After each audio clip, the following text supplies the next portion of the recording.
নমস্কার বন্ধুরা, আমি অরিন্দম চলে আসলাম আজকে এই মুহূর্তে ডিএ আপডেট নিয়ে। শুনানি পিছিয়ে যাওয়া কি সত্যি কর্মচারীদের জন্য শাপের বর? দেখে নিন।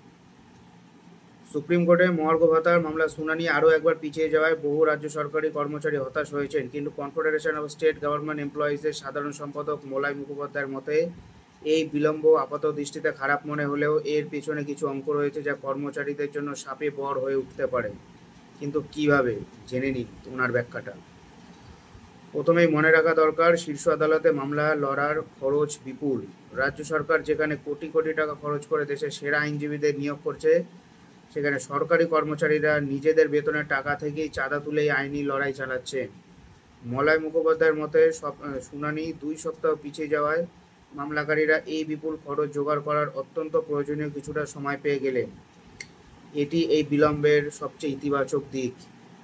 এই আইনি লড়াই কেবল ন্যায় বিচারের নয়, আর্থিক সক্ষমতাও বটে। প্রতি শুনানির জন্য আইনজীবীদের ফি এবং আনুষঙ্গিক খরচ বিপুল। মলয় মুখোপাধ্যায় ব্যাখ্যা করেছেন যে এই অপ্রত্যাশিত অতিরিক্ত সময়টুকু কর্মচারী সংগঠনগুলিকে সাহায্য করবে নিজেদের আর্থিক ভাণ্ডার আরও কিছুটা গুছিয়ে নিতে। তহবিল সংগ্রহের সময় কর্মচারীরা মামলার খরচ চালানোর জন্য তহবিল সংগ্রহের জন্য আরও 2 সপ্তাহ সময় পেলেন। হঠাৎ করে বড় অঙ্কের টাকা জোগাড় করার যে মানসিক এবং আর্থিক চাপ ছিল তা কিছুটা হলেও লাঘব হবে। এই অর্থই আগামী দিনে লড়াইটা পূর্ণ শক্তিতে চালিয়ে যাওয়ার রসদ যোগাবে।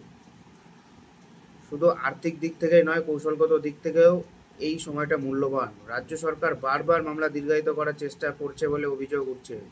এই পরিস্থিতিতে কর্মচারীদের পক্ষে নিজেদের আইনি কৌশল আরও ভালোভাবে গুছিয়ে নেওয়ার সুযোগ পাবেন। প্রতিপক্ষের প্রতিটি পদক্ষেপ বিশ্লেষণ করে পরবর্তী রণকৌশল ঠিক করার জন্য এই সময় অত্যন্ত গুরুত্বপূর্ণ। মনে রাখা জরুরি, যদিও শুনানি পিছিয়েছে, মূল ঘটনার অপরিবর্তিতগুলো রয়েছে। স্থগিতের কারণ রাজ্যের আইনজীবী কপিল সিব্বলের অন্য মামলায় ব্যস্ততা থাকার কারণে শুনানি স্থগিত হয়েছে। মামলার পরবর্তী শুনানি হবে 26 আগস্ট 2025। বিচারপতি সঞ্জয় ক্যারল এবং প্রশান্ত কুমার মিশ্রের বেঞ্চেই শুনানি হবে।